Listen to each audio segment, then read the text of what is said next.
What's up, Doc? Welcome to the Docs Get Money podcast. Are you a badass doctor killing it professionally and has bigger dreams than just clocking in and out of the hospital? Do you want to leave behind a legacy that is as lit as an HBCU homecoming? Want to know how other doctors are getting to the big bag? That's right, making 5, 6, and 7 figures without putting on the white coat? If you answered yes to any of these questions, then you're in the right place. I'm your host, Kimberly, but you can call me Kim or KB. I went from being a burnt out and overwhelmed emergency physician to the founder and CEO of 2 6-figure non-clinical companies and beating burnout along the way. I'm also your business coach, here to help you make money moves to change the world. This podcast isn't just about making money, though. It's about leveling up your life, mindset, and bank account so you can build an empire that's as iconic as Beyonce. You ready? Let's get into it. Picture this. You're sprinting out of a building engulfed in flames. The very structure you once revered as a temple of healing now is nothing but a towering inferno of burnout and frustration. Behind you, the endless nights, the thankless shifts, and the corporate medicine structure controlling how you practice are all consumed by the blaze. Up ahead, you see nothing but freedom, clarity, purpose, income, and impact. That's where I come in. And from side hustler to CEO, my signature one-on-one business coaching program, you'll start your own fire by launching your first profitable coaching, consulting, or midterm rental business and make clinical cash in 90 days or less. That's right, 4 or 5 figures in 90 days or less. This is for the doctors who feel like every shift is a dumpster fire, unmanageable, or just out of control. Let me help you rise from the ashes, thriving, and with a business that brings you life instead of sucking it out of you. Ready? Slide into my DMs on Instagram at Dr. Kimberly B with the word out, and let's turn the burnout into the bag.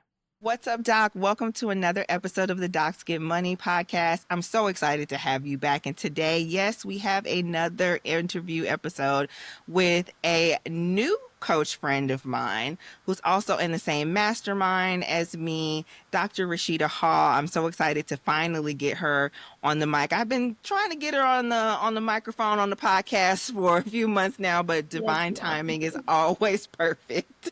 Yes. So Yes. let me introduce Dr. Rasheeda Hall to you.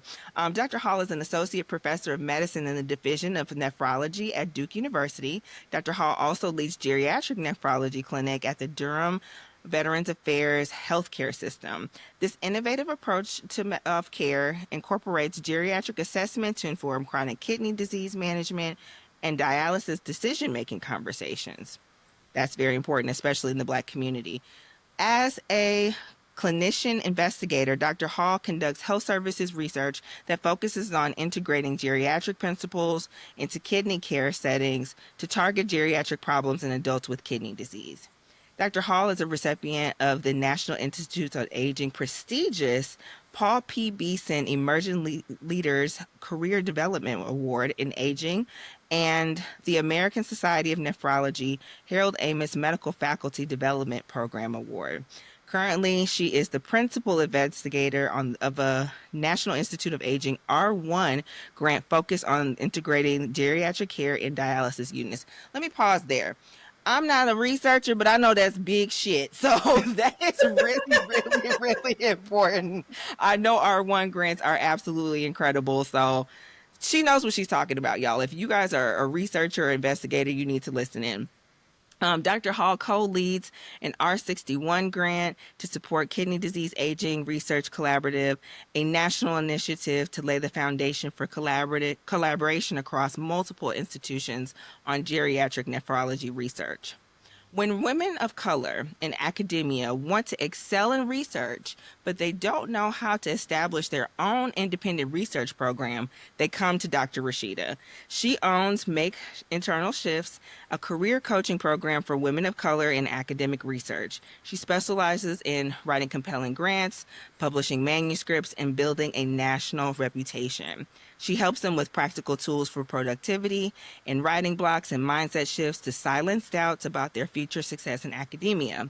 Dr. Rasheeda believes that you don't have to first have a reputable grant, high impact papers, or promotion to be the researcher that you want to be. Dr. Rasheeda's coaching program is built on her own physician scientist career. In that role, she conducts clinical research in geriatric nephrology and leads one of the very few geriatric nephrology clinics in the world. I'm not a bench researcher, y'all. I ran away from bench research or clinical research or honestly any type of research at all. I feel like that's just not my thing. But Dr. Rasheeda really taps into the broadness of so many women of color that are going into academia, going into research to find the questions and to answer the questions that need to be asked and answered. So, Dr. Rasheeda, thank you so much for joining us on the podcast. I can't wait to hear about your coaching business, how you got into research, all of those amazing things. How are you today? I'm great, and I think this is what I've been looking forward to all day is to sit down with you. So thanks for the Yay! Well, invitation. I'm so glad that you decided to get on. So tell me a little bit about yourself, your background. How did you even decide to get into medicine per se? Well, that's an interesting question, in part because I'm not from a family of doctors. I grew up in Atlanta and we moved there when I was 5 from Birmingham. Both of my parents were born in 1950, so you can imagine 1970s, like what they lived through when they were 20 years old. Right. And my mom had about 10 siblings, and across them, what a variety of careers. A couple of nurses, one doctor, a few engineers, some educators. So I think in my upbringing, I knew I had to go to college. That was just hands down. They were just like, which Right. scholarships are you going to get? It wasn't an if. And so as someone who was really good in school in science and math, to me, becoming a doctor was just like a no-brainer. Mhm. But to be honest, in high school, the thing that stood out to me was, oh, I can be a doctor, like Cosby Show. Like I thought it was prestigious and also thought I could just easily make a lot of money. So I was willing to think about doing all those extra years of training to get to that point. And I remember this brochure where they talked about they had all the positions by salary and anesthesiologist was at the top. And I'm Yep. sure when I was a senior in high school, I was like, I'm going to be an anesthesiologist, like not knowing what it did, but knowing they made a lot of money. So, Right. So, yes.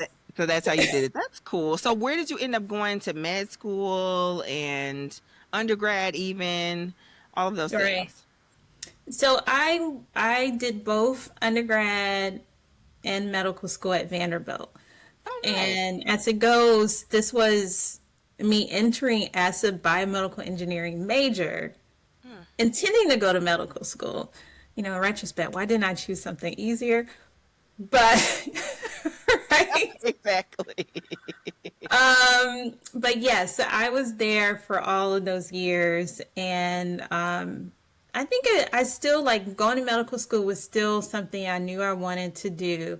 Still, I guess because I thought it was interesting, but not much of any like hands-on experience or exposure. But I did get accepted in my sophomore year. So I was like, well, here we go. Like Right. the path was laid for me. I can stay here and go to med school. I love that. And Vanderbilt, I went to Fisk for undergrad, so that was like Yeah. literally like 5 minutes down the street. All of Yes. my friends were at Vandy, or tons of my friends were at Vandy. as well too. So I absolutely love that. So from Vanderbilt going to medical school, how did you get into nephrology? Because that's not something that I think most people will pick up or want to Mm-mm. choose to do right away. So Yeah. how did you get into to nephrology per se? Not at all. Because when I graduated from medical school in 2006, one of my closest friends got me an endocrine secrets book. You know those secrets, Hmm. because I just knew I was going to do endocrinology. I think I was just really interested in diabetes, perhaps, and thought that would be the direction. But I think what happened during residency training was I did the endocrine rotation. Not that I was bored, but it seemed a little too easy. Not I was bored, but just not as challenging as you thought it was going to I was be. like, I think I could be replaced by someone else, Hmm. if that makes sense. Because Yes. sh- adjusting insulin for people with diabetes just didn't seem that complicated. Mm, So fast forward, probably within the next month or so, I did nephrology, mm. and yeah, it was definitely more complicated and scary. I don't know why they were letting interns write dialysis orders, but we did. And I think it just stuck with me because it wasn't so much just the complexity, but the patients were like some of the most vulnerable people in the hospital. Yeah. And I felt like there was just so much need that they had that I just, Yeah. I think I was just compelled to just kind of stay in the kidney space. Uh-huh. I didn't actually, the way things turn out, I really just wanted to do research on kidney disease, Uh-huh. but I ended up becoming a nephrologist at the end of the day. So I feel like I got the best of it, especially because what happens with this, with the way I've been able to mold my career is like I feel like I get the part of nephrology I really enjoy and not Yeah. necessarily the complexity that everyone thinks about, like the acid base and glomerulonephritis stuff. Yeah, that. That you see my face, I'm like, Uh-huh. yeah, like Yeah. that was what almost took me out in just was Yes. it second year? Yeah, we learned yeah, technically we learned the kidney in second year. And I remember drawing out the kidney multiple times, what drugs work where Mhm. and all of those things. And I'm just like, oh my God, if I can pass this, like then I Right. must be superwoman. Because I found that harder to be than neuroanatomy and neuroscience to me. So that's what makes me think about it. Like, Yes. okay, if you're a nephrologist, like you're super smart because you know how all of these things excrete and do all of these fancy All things. And those I'm like, I'm not channels. that smart. Yeah, exactly. All of Yes. those channels. And I'm just thinking about the tubes and all of those things. So Yeah. Well, I do agree. It takes a lot of thinking, but I'm going to be very humble and say, especially to the resident, no, the fellow I was rounding with this morning, like we're looking things up to date all the time. I do uh, not rely on my brain as much anymore to feel like I can figure stuff out. So, because it is a lot, it's very so much detail, and uh, as you described, because I spent so much time in research, I uh, decided to let go of being the expert in all of nephrology. That's just no longer it's not needed. possible. Yeah, No. no, and that makes tons of sense. But also what you just said about kidney patients or chronic kidney disease patients are so vulnerable. I think I didn't understand that until I was in residency, like in emergency medicine residency. It's like there's so much that our kidneys actually do for us that I wasn't appreciative of that until I was seeing more clinically ill patients with kidney disease because where I did my medical school, it was basically in semi-rural Wisconsin. So most people Mhm. are relatively healthy from their kidney standpoint. They're definitely not, black people or brown people as much. So it wasn't like emergent dialysis, but there were so many health disparities that I noticed. Like if you're an immigrant from another country and Mhm. you don't speak English, you don't have insurance set up here. Like you have to come to the emergency department. And I remember in Memphis during my intern year, it's like the people would just come into the ER with a chief complaint of needs dialysis. And I'm just like, Mm-hmm. what are we Yep. actually doing here? And we're like, yeah, this is what we do. We make sure that they're Mm-hmm. stable. They go get their dialysis because that's the only way they can get it. They can't establish at a clinic, and then we discharge them home. And I'm just like, hmm, that, like I said, opened my eyes as to how sick and fragile they can Mm-hmm. truly be, as well as, like I said, all of the disparities and the social aspects of the disease that I don't think that the average person really is aware of. Yeah. Yeah. So interesting. Nephrology, like I think a lot of times we compare it to oncology. Mm, Cancer is just oozes donations, and people have just so much empathy for cancer. And I'm not saying it's not bad, but right. I actually recognize that when it comes to people with kidney disease or needing dialysis, it just doesn't get the same amount of love and attention and just Mhm, interest in trying to make it better. mhm. And I'm sure for a variety of reasons, but yes, very Yeah. sick patients. That's very sickly. Okay. So where did you do your fellowship as well too? I have been at I'm currently at Duke, and I came for residency and have not left. So They can't get rid of you. at this point, yeah. And so yeah, instead of just being living in a house of one, now I have a whole family. So yeah, it's now the departure will come with many layers. That's awesome. So what made you get interested in research more specifically? How did you start maybe with your first question, or maybe did you have a mentor that kind of nudged you, not just towards nephrology, but research more specifically? How did you get here? You know, I credit Vanderbilt and how structured they are with trying to ensure every medical student has like a plan for their summer. And so my first summer between the first and second year of medical school, I do believe I joined someone's research group, Dr. Ely, and he's still there. He is my still a mentor of mine, and so going over and working with him, it was not a it was like a group of five. You look up him up now, his Wes Ely, his research group is like in 20s and 30s of people. He's grown Wow. so much in what he studies, delirium in the ICU. And that one summer experience, just they gave me a project like analyze survey data, right? It was very Uh-huh. simple. And I just appreciated the autonomy of that, but then also like seeing what I could do, and learning and troubleshooting along the way. Like I think, maybe I didn't have as much Microsoft Excel skills, but I would teach myself, right? Right. And then also they had allowed me to learn how to collect data from patients in the ICU. And so going in and doing that and being able to see in part like how what I did actually kind of contributed to the team and learning along the way. So I do think that was it. That was the bug. I don't think I knew about research or had a clear idea about it before that summer. Uh-huh. And so then it just went from there. Like maybe I had another exposure at the CDC. And then also, while I was still in medical school, I did a year of business school. And so in that one Uh-huh. year, I was doing research with Dr. Ely too. So Uh-huh. to be congruent, I was doing like a cost analysis of his clinical trial. Okay. So Okay.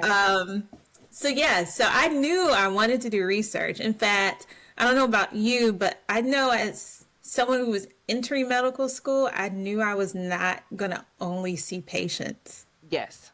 Yeah, it was just like that's not the only thing. That's why I went to business school, and like I was like, oh, I'll be an administrator or something, but it was just not Uh-huh. going to be 100% clinical. I knew that from the beginning.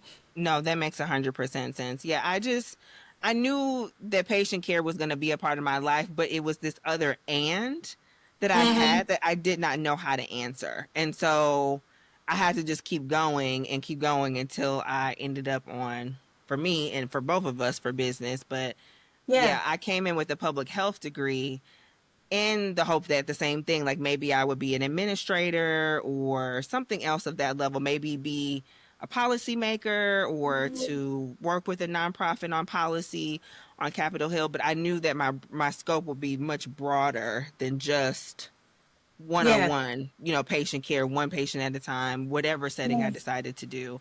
So that makes a lot of sense. Well then tell me a little bit how you got into, well, first how you first found coaching, because I think coaching is brand new ish to the physician medicine space or the healthcare space. I think medicine is the last to get everything in the house of Yeah. in this world. So how did you Yeah. first find coaching before we jump into how you started your business? Sure. I had the opportunity to receive coaching at Duke. I'm trying to remember. It was through a grant. So it's interesting how they started to create these more innovative ways to support early career investigators. And the one that I had was funding for people with small children. Hmm. And I think when I applied, my kids were probably 2 and 4, 3 and 5. And so I made the case, that I could use a little more help. And so part of that was some executive coaching. And it was Hmm. probably only like 8 hours, spread over a year, I think. But I was intrigued.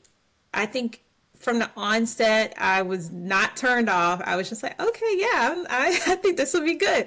And and she was just really such a good listener and kept finding, like, I felt lighter. I felt insights. I just felt like I was growing from working with her. And so that was the very first exposure. And then I had a few others after that before, like, okay, I want to do this myself. So you had your own executive coach and she was really helping you to like start with your own work life balance or work home balance. Was that It what you guys was, were really working on? yeah, we talked about managing my time, Hmm. changing my perception of my identity as someone who never left this institution, right? So, you know, now I'm a faculty member with the people who trained me. Yeah. In my head, I'm thinking they think I'm still a resident, right? But if I'm Uh-huh. going to treat myself like that, then they're going to continue to think that way. So it was a lot of stuff like that. So a lot of identity work and how do I work with other people and time management. I mentioned that. Oh, she also really helpful because I was had some performance anxiety for presentations, and so we worked Mm. on that too. So yeah. Yeah, that comes up a lot. That still comes up for me as well, Mhm. even though I'm not in academia or anything else like that. That's really cool. So you said Duke sponsored that for you. They gave you Mhm. the opportunity. And then what other types of things had you coached on before or after that experience, after having that great experience, it sounds like, with your first Yeah. executive coach? Um, there's a podcast I was thinking, I can't remember the name of it. Um, but it was a coach's podcast. Hmm. What is her name? It's the one about weight loss. Gosh. Katrina Ubell. Okay. Ubell. So I can't remember the name of her podcast, but I happened upon her. I'm not sure how, but does weight loss for doctors, and Hmm. so I would listen to her podcast. I remember when she talked about the model and like the way she would Uh-huh. talk about mindset and weight loss, and I was just sold. I was just listening every week when she got a new episode. Like what you got to say now? I love it. Like I want more Yes, of this. That's yes, cool. So yes. what, tell me how you made the decision to really decide to, okay, I'm loving this. I'm growing so much from this. Now it's my turn. I believe that I can be a coach as well too. Tell me about that moment. Yeah, well, I think there's a small gap I will fill in quickly, which is one of my other exposures was working with another Black female doctor, Kimmy Dole, in her coaching program called Get Okay. That Grant. Hmm. I was probably one of her first clients, and being one of her first clients and asking her questions about why she does what she does. Hmm. Well, I expressed some interest. She invited me to be one of her like assistant coaches, Nice. and that is where the bug really grew Huh. because being able to sit on Zoom across from someone, asking what might be simple questions, but opening up their mind and seeing that transform in front of me, I was like, this is awesome. So, from working with her, it was then inside where I had the impetus to try to understand, well, how can I do this on my own? Hmm. Yes, yes. So then is that when we joined the same coaching program, or that's when we decided to get, well, I've been Yes. working with the coach that we work with now already for a little bit, but then this is that what made you decide to join Well, the group? yes. In fact, there was I think she introduced me to some opportunities like our Okay. current coaches, and in some ways it took some hesitation to take on a coach, and I get that. While our own clients probably feel the same way, so it was. I reflect on that fondly. It's like it took a lot of time to get the courage up to be like, okay, yes, let's do this. Mm, I love it. I love it. I'm glad that you said courage though, because that makes me think that there was some fear that was there. What were some of the bigger fears that were coming up for you before you took the leap and said, okay, I'm going to get a business coach to help me to become a coach? Yeah, because probably I was doing it on my own for about a year, year and a half. Hmm. And I wanted structure. I think what it was, I was saying I need some structure. I feel like I'm just kind of All over. all over the place, not feeling grounded, not knowing exactly what to do or what to be focusing on. Hmm. And I told myself, like I think what I recall correctly is when I submitted the R1 grant, Hmm. it was on my to-do list. After submit it, go ahead and like write your business plan. And I did. Hmm. But it still was just me in my head and not really the kind of spinning thing. But I do Hmm. know that part of what was coming up for me with respect to fear of taking on a coach was time. Will I have time to commit? Because I feel like if I'm committing, then you're going all in. You got to do it, and Right. there's that accountability that comes with having a coach versus if I'm just on my own, I can always just put it Not off, let wait it for it. slide, say something else is more important. So yeah, I think yeah, and time has always been a thing I work on with myself and with my clients is always thinking Hmm. I don't have enough time to do something, to add something else to my plate.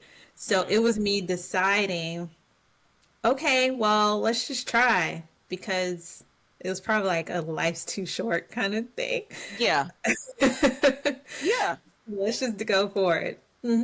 I love that because what we in essence do, and sometimes I have a hard time articulating that in my marketing and things like that, but it's what we in essence do is we collapse time as a coach. We help people to move faster quickly. And by proving like going through a proven process or getting over the mindset shifts, like your whole business is called making internal shifts so that you can allow yourself to move a lot faster and get to the goals that you want to get. So that makes a lot of sense that life is too short. If you really want to do something, it's so much easier to get a coach to help you to get to that goal than to figure it out and kind of stumble and fall all on your own. Whereas you can really work with someone that can help you just to go a lot faster so that you can have more of your time back, so that you're not wasting your energy, your effort, trying to just like kind of Mm-hmm. scramble and delay and research, not in a bad way, but research, over research what's going on Yeah. and not actually put the action steps into it. So that makes a lot of sense to me. Yeah.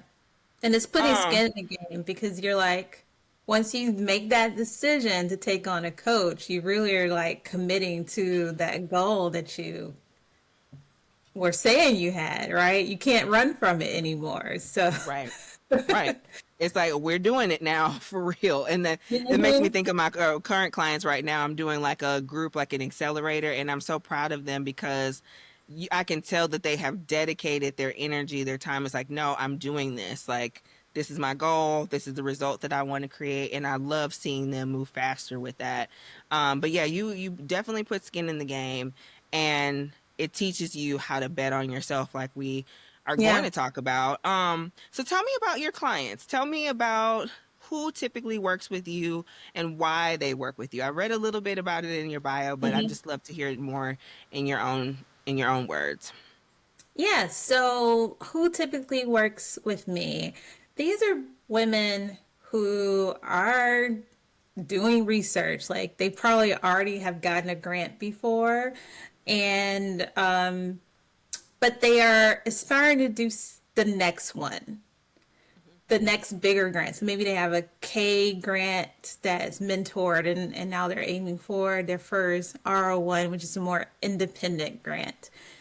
And they often are concerned about how they're going to get there. Like they Hmm. want it, but they're not really sure they can do it. Hmm. And in some ways, there's what we typically call imposter syndrome, and then just general insecurity about their ability to own themselves, their position, their identity as scientists. Sometimes it's a matter of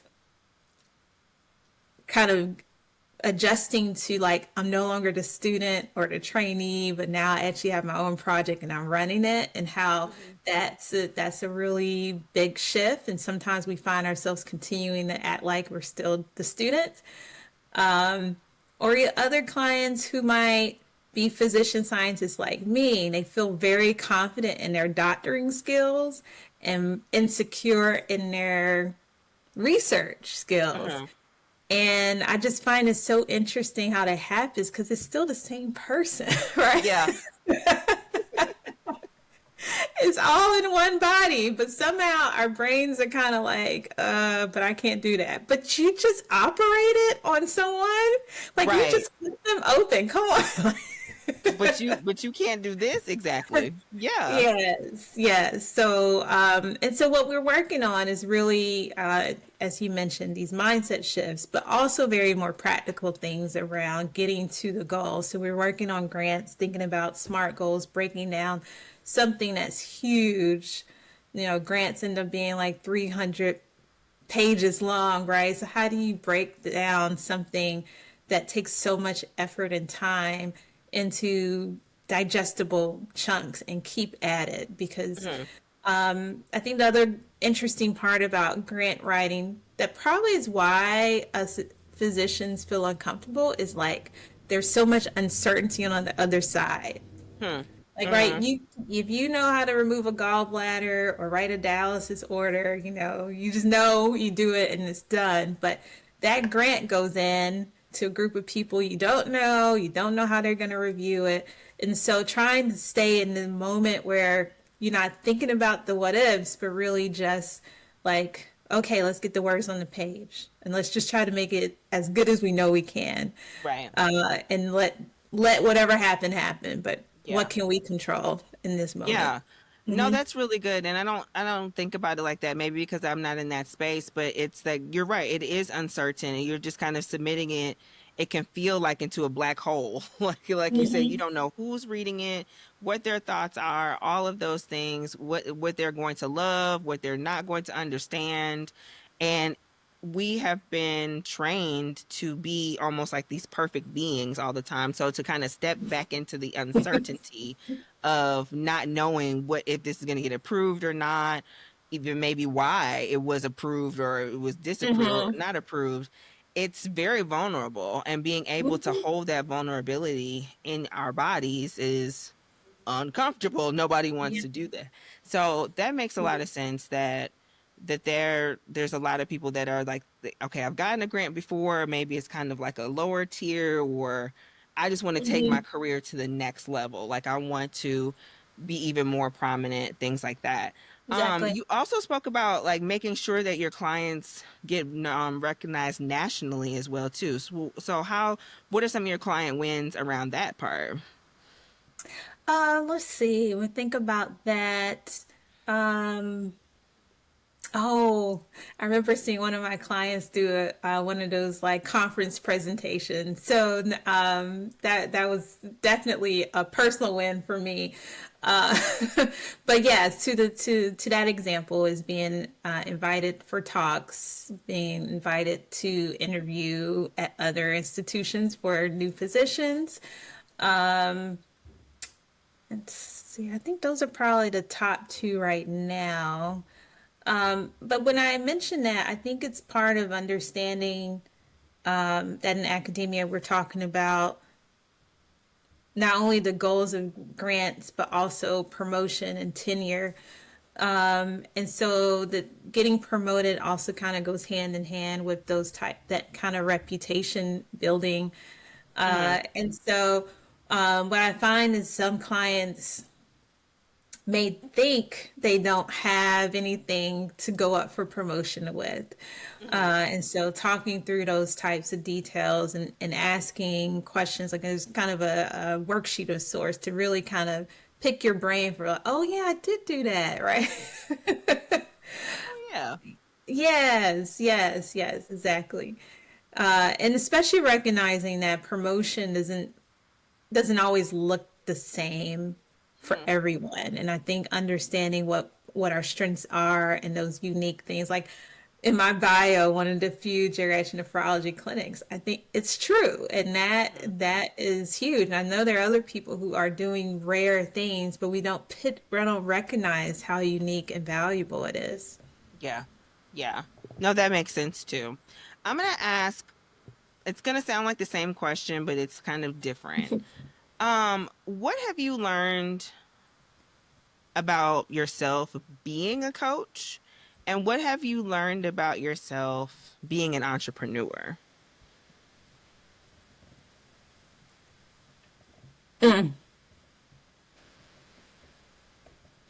What I learned about myself being a coach, Hmm. I'm good at it. Period. I love it. How did Um, you? Yeah, keep going. I love that answer. Like I'm good at it. I mean, it's very, it almost feels like it comes naturally. Hmm. Like just wanting to have someone, to serve someone, to really help them see their mind. When I'm, when I'm just really engaged and listening to them, it's magical. How to describe that? So I do think that's a gift, and I did not realize it. I thought of it more of I like doing this, not like I'm good at it. I think now I see more clearly, like, yeah, I can do this. And even sometimes when it doesn't feel like there's a lot of preparation, that just coming in, like I asked one client, what do you think is holding you back? Hmm. And she said, from what? I said, you know what? I'm not even going to say from what. What do you think is holding you back? And her answer was me.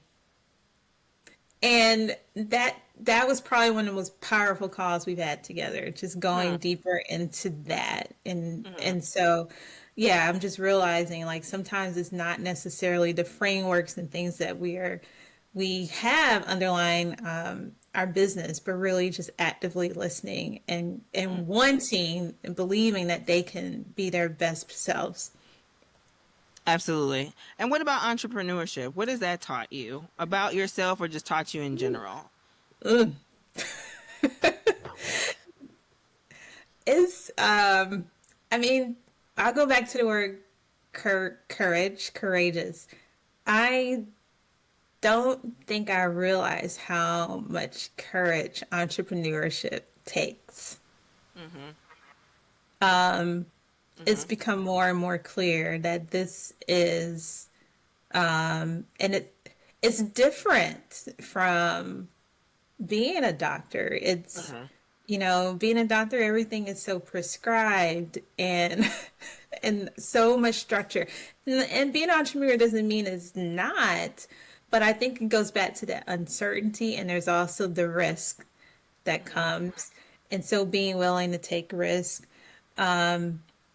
So yeah, I'm like, I actually have more courage than I thought. Hmm. I am squeamish. I admittingly like I love the honesty. No, you're real. Like, no, I, I'm listening. It's I still couldn't do uncomfortable. ED. I could not be a surgeon. Mm-mm. Nope. Just sit me in an office. And not even in the hospital. Like, no, send me in No. the office. Yes. Yes. So yeah, I think it's a different way of being courageous, but of defining courage. But Hmm. also that you learn about yourself. Learn so much about what makes you tick because if you're not if you're not rolling on all cylinders, then it's like, well, what's wrong with me? And Right. not to say that we have deficits, but just the kind of emotions that can hold us back from being bold and doing things in our business. I 100% agree with that. And courage has come up in so many of my conversations with my clients, with other physician coaches, with my other coaches that I work with as well too. And it's actually a part of my framework as well. Is because I realized that, you know, speaking of emergency medicine, speaking about, all the scary things that I have experienced and seen and go through when I go into work, because I never know what's going to happen when I walk into the ER. I was always told by like my other co-residents or like other nurses in the room, it's just like, Dr. Brown, you just seem so calm. You just seem so this. I'm like, are you kidding me? I'm literally shitting my pants. I don't know what this person's problem is. All I know is A, B, C. I'm gonna stabilize that and then we're gonna go from there. But it's like, well, we didn't know that you were feeling like that. And I'm just like, huh. And so of course I've been saying the definition of courage for me is like it's not the absence of fear, it's moving with fear. And so there is no Mm-hmm. guarantees in entrepreneurship. Like you said, we as doctors go through a prescribed path. It's like if you go to undergrad and then you take your MCAT and if you apply, if you do these things and you get good scores, then you should Mm-hmm. be able to go to medical school, then you should be able to graduate and become a physician. It's very Yeah, linear and very strategic. should But always in baby our, you with jail. right, no, exactly. But when we go into entrepreneurship, it's like we have to truly bet on ourselves and believe that the vision that we have in our mind's eye is actually going to come into fruition. And we're the only one that sees it for the longest time until you get your very first client or you actually start putting pen to paper and actually start doing the thing that you're supposed to be doing. And so I love that it's taught you how courageous that you are because you do need a lot of courage. It's like we're not dismissing the fact that fear is here. Mm-hmm. It's an intrinsic part of the process.